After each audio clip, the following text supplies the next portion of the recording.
everybody. I don't think I had a single post or video last week. It was very hectic. There was a lot going on.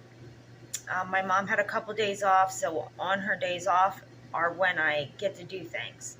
I think where I left off was about Muhammad trying to get the cousin on the lease, and at that point I was just like, no go.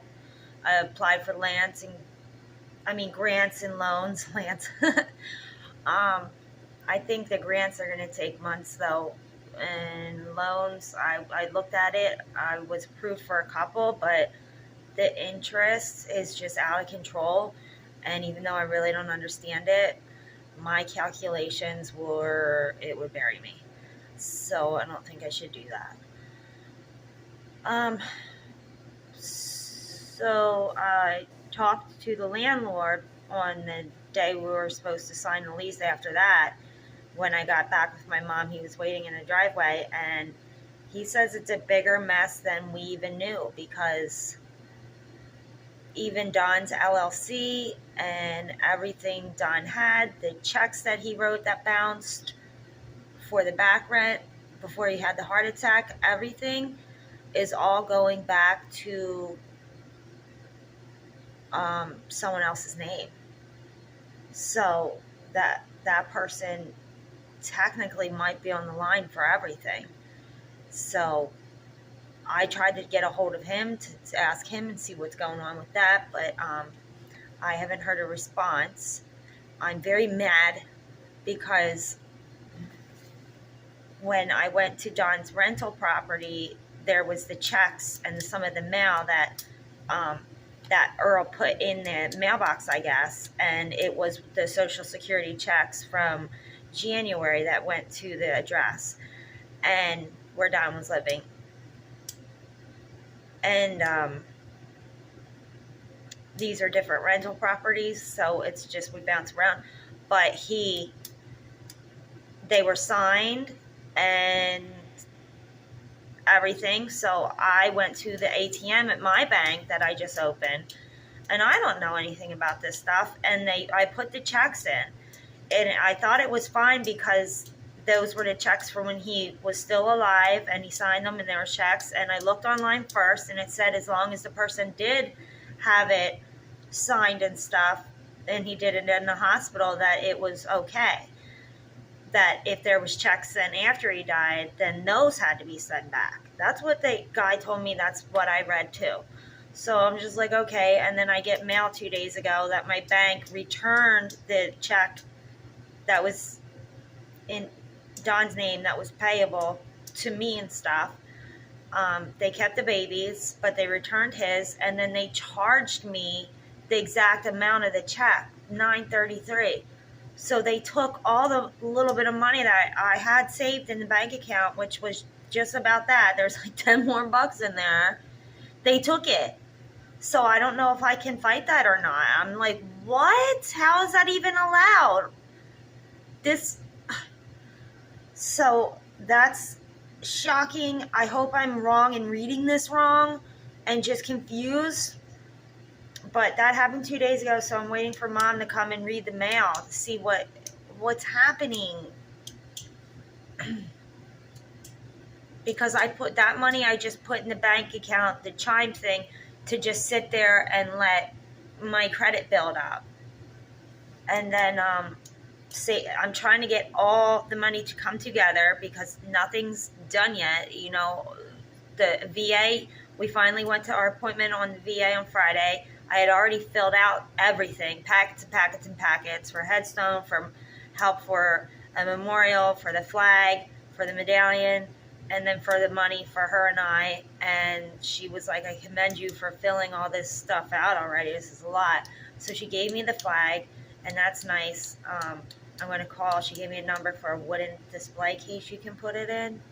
And then she said, I'll know within a month if the VA is going to do anything. And if they do, that will be a nice check that will definitely at least cover rent. So I'm hoping I can keep the landlord at bay until the end of the month. And then I can pay him his rent and then back payments and payments, which is only 1 month still. So there's that. The VA got done. This is all the steps that I've been having to take. This is why I guess people have things prepared before they pass away, because it takes too long to do everything afterwards, and then you have everybody mad at you and everybody wanting their money and this and that, and all you can do is wait. And then there's everybody that comes out of the woodworks trying to take advantage of you and trying to steal and cheat, and it's not nice. I mean, I paid somebody to do something a week ago. They couldn't do it that night, and then I'm still waiting. I'm literally waiting for them now, and she's just like, oh, we just woke up, we're having our coffee. First it was we just woke up, then it's we're having our coffee. And I get it, but I'm a customer too. It's like he's been at work doing this and this, and I'm like, well, I need this done. So there's that, and then that's not really a big thing, but I mean, it's just other people. And then, like, if I have to move in with Amber, now she's saying that I have to get rid of Little Bear, the cat. That's like a baby boy to me.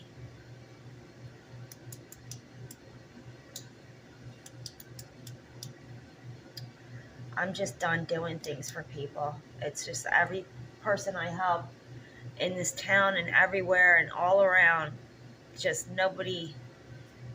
It's just like I feel like I gotta turn into a piece of crap and be mean and rude and just look out for number one, because it's not the way it used to be.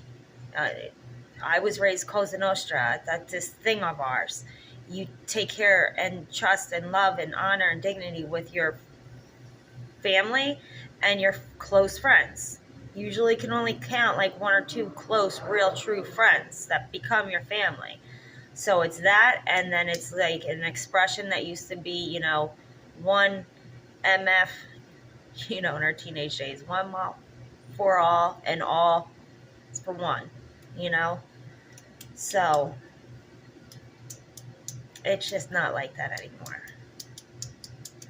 And I'm starting to get angry, and when I get angry, then I'm able to be confrontational and defend myself and just walk away, basically. So right now I'm just trying to sell what I can in here quickly, and I sold one thing. I just posted everything over the weekend. I spent a lot of time getting around, looking at everything, getting model numbers, reading them, then researching each thing, seeing how much it is new, this and that, then seeing what people are selling used ones for, and then putting it right there price-wise. So I got a couple bites, because even if the person doesn't technically own this, so the landlord is stuck because he doesn't know what to do legally with that, so he can't even put a new lease out, is what he said. He can't even evict right now, so he can't put a new lease out. So that's what that is. And I tried to talk to Muhammad. I sent a couple messages. He hasn't responded to me since the day that I got rude with him on the phone, when he was being, I said that he was being an attitude about paying the bills, us having to close down, not work, and him putting the cousin on the lease. And so I fired back, and now he's just not responding to me. So the first time I ask a question, you're not going to respond to me now you're mad. No, see, you can't form a partnership with somebody like that. You can't do that. A partnership's like a marriage. Ain't gonna happen, Captain. Because now I see what you're doing, and you're being sneaky, and you're doing all this stuff. And then the landlord's like, well, I might have got him started with that because I told him if you're on the lease, then you'll lose the things that you have coming in now, which is true. And I thought about that, but he was making it sound like we'll make money like hotcakes, this, and that. So I figured, that's only a couple $100 I would lose a month. So if I was making a couple $100 a month, then it was fine. But I don't want to do it now. I don't want to do it. So I'm going to lose the deli, I guess. And I mean, by the grace of God, maybe a grant could come in quickly, but every time I get a bit of good news, something awful happens. And it's not usually like this. It's really like it's when it rains, it pours. And then, of course, over the weekend, it starts pouring in my living room. The roof that needs to be repaired that the landlord knows about and was told by several roofers for the past year and a half, just patched it up or didn't do anything. I don't know what he did or did nothing at all. And then it started leaking and came in through the living room near the front door. So I walk in and I'm like, oh my God, when it rains, it literally pours in your house? I was just like, what? Oh my God. And then I was blown away on the street today. Literally, the wind's out of control here in Pennsylvania.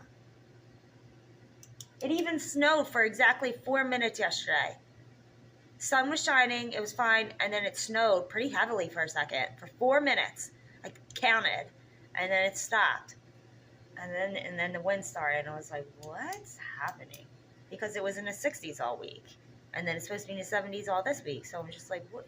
We need a generator. We do. I keep telling my mom she needs a generator because I just know something bad's going to happen. We're due for it. I just can feel it. I've been saying it for a long time. Just like I was saying with Don. So that is everything that is going on right now. Today I'm just trying to clean out some stuff while Mom's working. I have to call. I still have a million things to do on the list. I got to call 2 lawyers today. One is just about Don's stuff to make sure about things. Yeah, today I'm supposed to be just making phone calls. So I'll get that done. And then I will let you guys know what happens from there. All my mail came. The welfare stuff is done and good. Oh, and I got a phone. I don't know if I said that or not. It actually, I got the cable bill down and it was a promotion. So just with the Wi-Fi, no cable, and a cell phone, it came to $65 a month. And that's with Xfinity Mobile. So that's a really good deal for anyone in this situation that needs really low Wi-Fi then and a phone bill. Because I was paying $30 with Metro, so that's $15 with Infinity. So that's low. And also, if you don't have Comcast, you can sign up now. You apply for it. You have to be a non-customer of Comcast for 90 days, and then you get the internet, especially if you have a kid, or even not, for I think it's $8.99 a month or $10.99 a month. So we can't not have internet right now, so I might switch to I was going to switch to the Xfinity Mobile for a couple months, but then I don't know if that's going to change my phone plan month, because I just did that over the weekend. That was the plan, so that I wouldn't have the Comcast. I'll have to see then, because that seemed cheaper. It was like $40 a month for Metro Internet T-Mobile hotspot. We'll see, but yeah, you gotta not have the internet, so that there's a tip for anyone that doesn't have it already or can turn it off, use a different internet, and wait 60, 90 days.